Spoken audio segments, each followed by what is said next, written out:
internautas, iniciamos mais um programa Você é Top.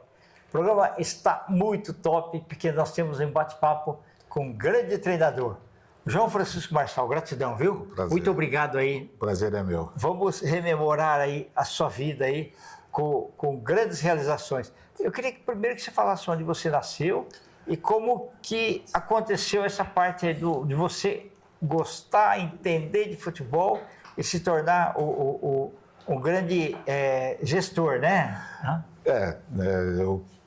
Primeiro, é um prazer estar com vocês, um prazer a todos que vão nos assistir.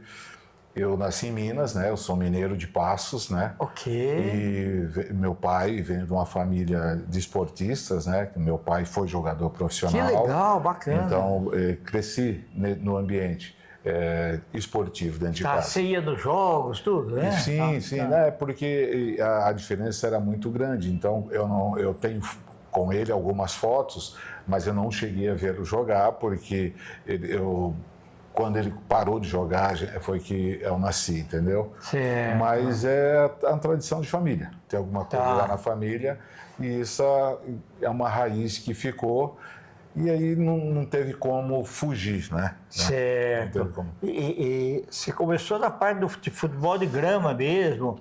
Tinha lugar que não estava bem cortado, tinha lugar, né? Então a coisa existia uma esperança de se tornar jogador, como todo jovem, todo garoto, perfeito, né? No Brasil você tem aquele sonho, mas logo cedo eu tive problemas de contusões, né? E que acabaram impossibilidando. Então uma coisa que depois eu acabei levando para as categorias de base, onde eu militei com mais frequência, a importância do estudo. Se a minha família não tivesse me conscientizado da importância do estudo, né? Então eu me formei em eletrotécnica, trabalhei em grandes empresas, né? Mas aquela coisa do futebol estava impregnada e num determinado momento você sonhava até, né? Com certeza. Né? Como eu falo sempre, o sonho ele nunca terminou, ele mudou de forma, né? Então, aquele que pensava em ser um jogador, ele acabou virando um treinador. Né? Então, eu comecei de forma muito altruísta, né? Montando um time. Né? No bairro onde eu cresci, né? De lá saíram alguns meninos bons jogadores, né? Que legal. Então, depois desse time, que até tem um nome que era do próprio bairro, que era um comercial, né? Nós tínhamos lá, e a partir daí foi me destacando, foi destacando as equipes. Eu fui para a equipe do Pequeninos do Jockey, né? E lá muitos jogadores começaram ali, um trabalho maravilhoso que se fazia no Pequeninos. E do Pequeninos, aí surgiu a oportunidade de migrar definitivamente para o futebol. E foi o que aconteceu comigo. Naquela época não se falava nesse sub-15, já falava alguma coisa assim? Na época que eu sonhava em jogar futebol, não tinha. Era tudo, era juvenil A e juvenil B. Ok, né? E depois surgiu o Dente de Leite. É verdade. Aí surgiu o Dente de Leite com ele Coimbra, né? Sim. E o Roberto Petri, surgiu o Dente de Leite, e também surgiram vários jogadores. E depois ela foi sendo fragmentada à medida que foi havendo a evolução, né? Então ela foi fragmentando mais e foram aparecendo mais crianças e aparecendo essas categorias de sub-10, sub-11. Hoje tem sub-mamadeira, né? É verdade. Que bacana. E o primeiro time de nome que você pegou, qual foi?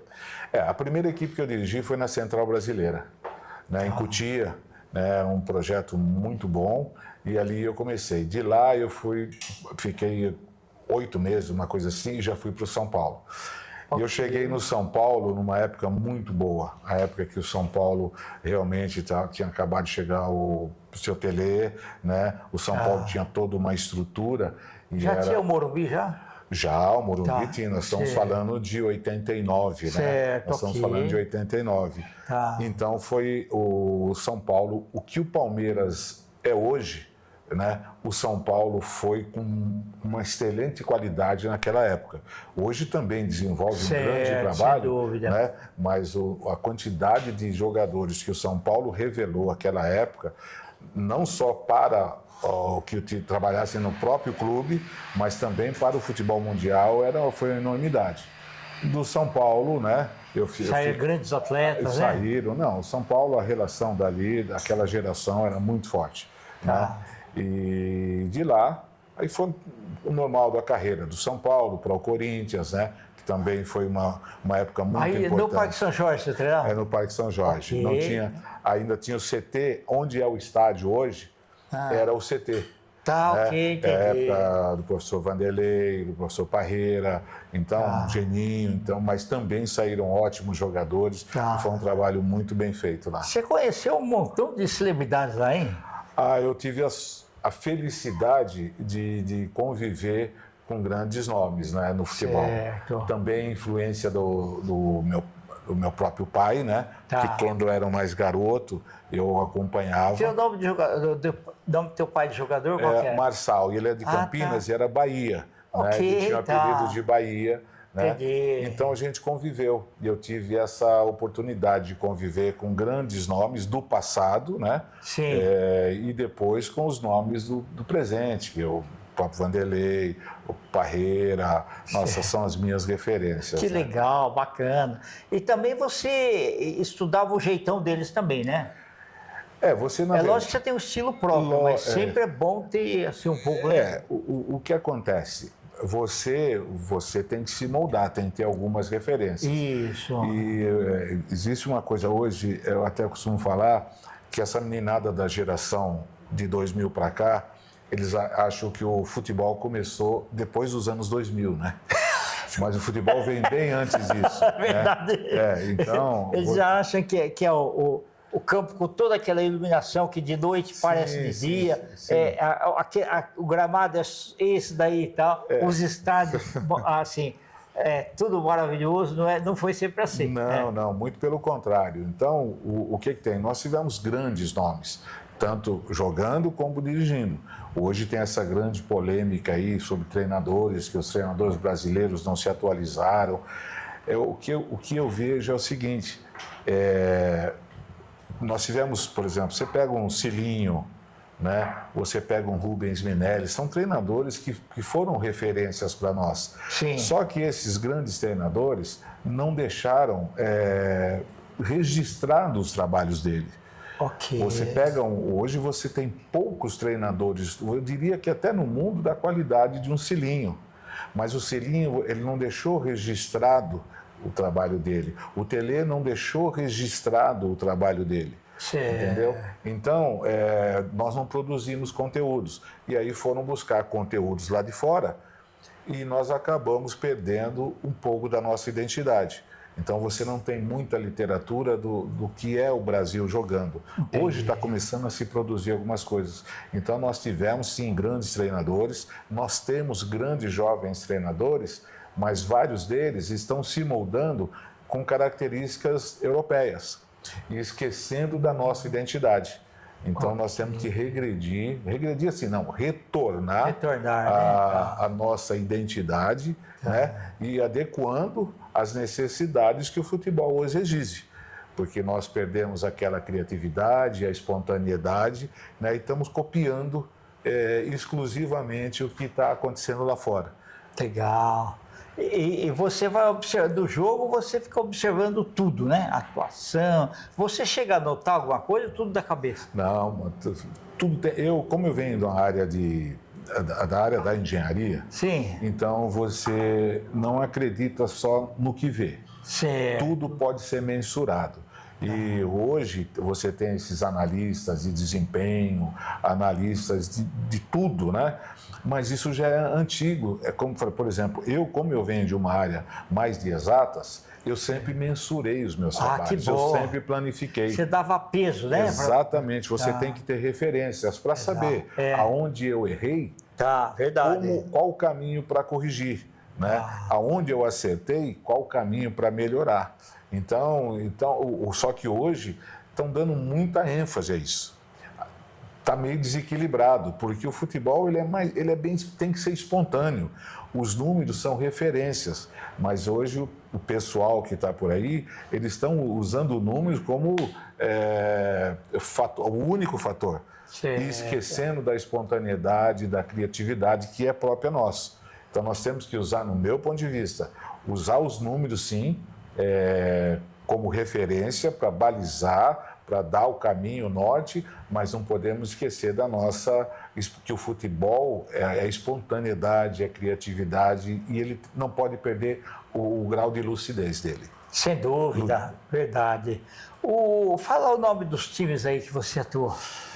Então, eu como treinador, como falei, São Paulo, Corinthians, né, o Juventus aqui, no Eco, Suzano, aí fui para o Nordeste, eu dirigi o Maranhão, o Operário em Campo Grande, né, no Mato Grosso do Sul, Operário, Misto, Três Lagoas, eu consegui também no Ceará, o Guarani de Sobral, né, o Crato, e tem uma infinidade aí. E cada um é um grande desafio, né? Cada vez. Todos são um grande desafio. Cada clube que você vai é um desafio diferente, porque você está lidando com estruturas diferentes, com pessoas diferentes, né? Culturas diferentes, que o Brasil ele é enorme. É verdade. É como se fosse cada lugar que você vai um país, né? Ah, com certeza, porque as exigências são diferentes. Porque às vezes o pessoal traz um jogador do Sul, Sim, né? Para jogar no Nordeste. Ele não aguenta o calor. É difícil, o calor e também todas as características de jogo é diferente. Né? O jogo no Sul mais duro, mais pegado, aí você chega no Rio de Janeiro mais à vontade. São Paulo já mistura, né? Mas então você tem que se adaptar às características e aí a necessidade de se estudar o clube, a região, né? E a característica de cada jogador que vai se adequar ao clube que você vai. Você chega a notar, assim, por exemplo, um jogador, esse daqui acho que é melhor na outra posição do que ali? Chega a notar isso também às vezes? Sim, vários jogadores, com vários jogadores aconteceram. Você às vezes chega, porque hoje também no Brasil começaram a colocar, a criar, estereotipar o jogador. Ele é baixinho. Nós só precisamos de jogador alto. Mas as nossas características e os nossos grandes jogadores nunca foram altos. É verdade. Muito pelo contrário. Mas só que hoje em dia, principalmente em algumas categorias de base, eles vão pelo biotipo. Só que tem uma coisa chamada maturação. O jogador de maturação mais tardia, um jogador de maturação mais precoce, é só você ver nos últimos clubes que eles pegam os meninos nascidos de janeiro a junho, ele tem um porte físico maior do que quem nasceu em dezembro, é quase um ano de diferença. Entendi. Né? Então, às vezes, esse menino que é baixinho hoje em dia, você fala, não vai virar jogador, mas ele joga onde? Aí ele joga aqui no meio, mas faz uma adaptação, às vezes um outro grandão que se imagina colocar na defesa, que é para poder garantir o resultado, né? Que muitos jogadores hoje na base, muitos treinadores na base, eles jogam para garantir emprego. Certo, entendi. Poucos estão preocupados realmente com formação, com algumas raras exceções. Você pega um Palmeiras, por exemplo, não. O Palmeiras hoje pensa em formação. O São Paulo pensa em formação. Então, o treinador está lá, trabalhando, tem toda a garantia independentemente de título. Mas você pega vários clubes aí que se o treinador na base não ganha título, ele está demitido. É verdade.